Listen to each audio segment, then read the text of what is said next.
attend beaucoup de choses de cette rencontre, puisque dans notre mission de mettre en œuvre la politique de contenu local, il y a un volet extrêmement important qui est l'accompagnement des entreprises. On ne peut pas parler d'accompagnement des entreprises si on ne parle pas de financement.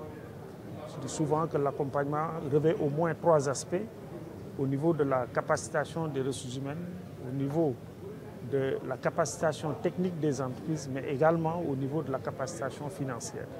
Et que ce soit capacitation des ressources humaines comme capacitation technique, ça revêt des aspects financiers. Donc tout revient à la dimension financement.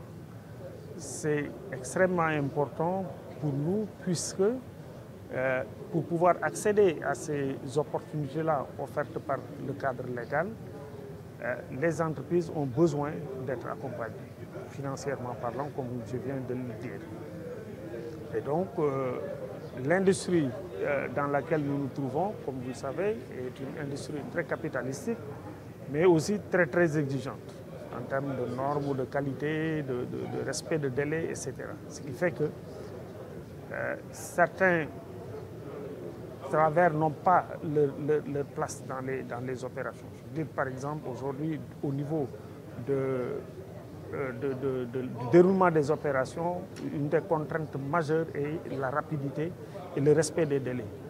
Si le financement ne suit pas, si les entreprises ne sont pas prêtes à temps pour pouvoir participer réellement dans les opérations, nous ne pourrons pas atteindre l'objectif de maximiser les retombées de ces opérations dans notre économie.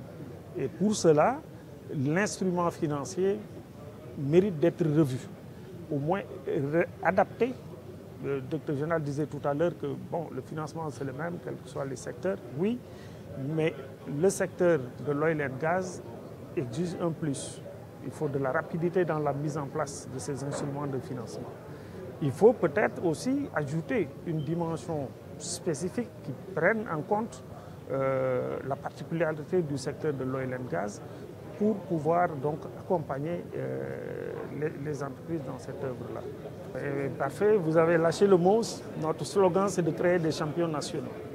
Nous devons travailler dans tous les secteurs à créer des champions nationaux. Ça veut dire accompagner des entreprises et leur permettre de se hisser au niveau des standards internationaux de l'industrie. C'est ce que nous devons tout le temps nous atteler à faire. Le cadre légal aujourd'hui donne ces opportunités-là parce que on parle de sous-traitants, mais effectivement, tel que c'est conçu dans le cadre légal, on devrait plutôt parler de la co-traitance.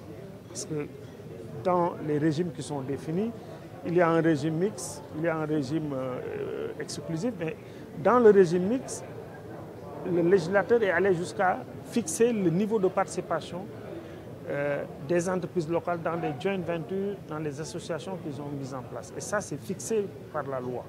Donc ce n'est plus de la sous-traitance classique, mais c'est de la co-traitance. Et l'objectif est de permettre à nos entreprises locales, dans un avenir très proche, de pouvoir se hisser et d'acquérir les compétences qu'il faut et de pouvoir donc faire le travail elles-mêmes.